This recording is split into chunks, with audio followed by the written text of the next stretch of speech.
রাজধানী প্যারিসে ফরাসি পতাকা হাতে জড়ো হন হাজারো মানুষ।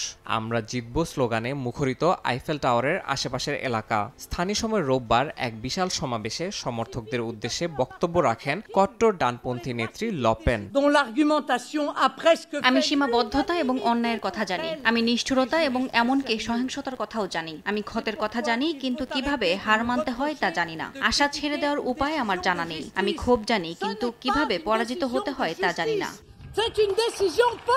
লপেনের বিরুদ্ধে অভিযোগ, তিনি তার দলের জন্য 2004 থেকে 2016 সালের মধ্যে ইউরোপীয় ইউনিয়নের প্রায় 29 লাখ ইউরো আত্মসাৎ করেছেন। এই মামলায় আদালত তাকে 4 বছরের কারাদণ্ড দেন। এছাড়াও 1 লাখ ইউরো জরিমানা এবং আগামী 5 বছর কোনো সরকারি পদে প্রতিদ্বন্দ্বিতা করতে পারবেন না বলে রায় দেন আদালত। আদালত দোষী সাব্যস্ত করলেও এই সিদ্ধান্ত মেনে নিচ্ছেন না লপেন। রায়কে রাজনৈতিক সিদ্ধান্ত বলে দাবি তার। এরই মধ্যে রায়ের বিরুদ্ধে আপিল করা হয়েছে এবং 2026 সালে চূড়ান্ত সিদ্ধান্ত জানাবেন আদালত। তবে আপিলের রায় না আসা পর্যন্ত শাস্তি কার্যকর হবে না।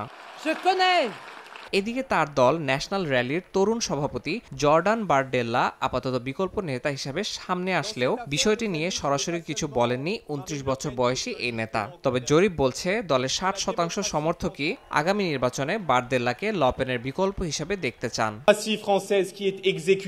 শুধুমাত্র মারিন লোপেনকে অবিচারভাবে দণ্ডিত করা হয়নি, ফরাসি গণতন্ত্রকে হত্যা করা হয়েছে। এই সিদ্ধান্তের মাধ্যমে তারা শুধু মারিনকে প্রার্থী হতে বাধা দিতে চায় না, তারা আপনার কণ্ঠস্বর এবং আপনার স্বাধীন নির্বাচনের অধিকার ছিনিয়ে নিতে চায়।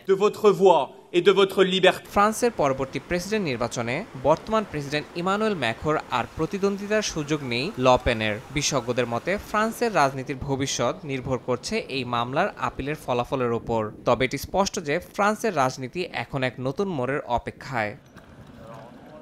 ইয়াসিন মোহাম্মদ জিসান, সময় সংবাদ।